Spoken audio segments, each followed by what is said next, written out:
Ce sont les mêmes mécanismes classiques que nous développons lorsque dans des endroits donnés du monde, il y a, comme vous dites, une certaine tension.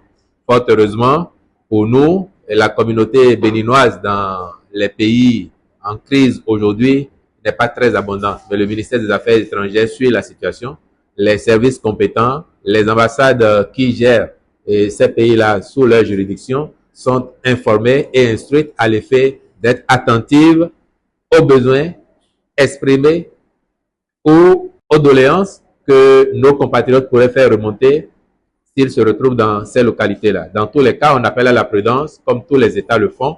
Et si nous devons apporter une assistance quelconque demain pour aider à rentrer ou à se déplacer, l'État du Bénin ne manquerait pas de le faire tant que nous aurons certains compatriotes en situation là-bas. Nous, notre position, c'est que nous sommes pour un monde pacifié. Le président de la République l'a exprimé il y a quelques années. Nous considérons que le monde a déjà payé un lourd tribut aux conflits armés à l'occasion des guerres mondiales et autres conflits majeurs qui ont entraîné beaucoup de morts. Et nous en appelons justement à la paix mondiale.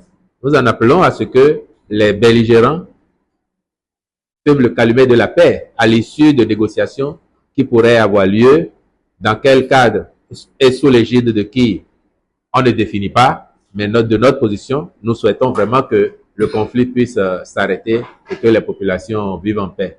C'est absolument préoccupant quand on voit l'ampleur des dégradations et le nombre de victimes qui augmente de jour en jour. C'est préoccupant et cela vient en rajouter à différents conflits qui sont en cours déjà et qui ne sont pas moins préoccupants pour le monde.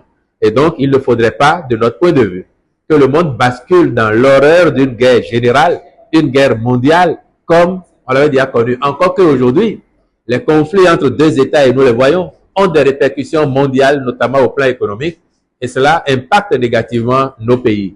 Et donc, quand on regarde tout ça, pour nous au Bénin, il faut tout faire pour que les parties en conflit déposent les armes et fument le calumet de la paix.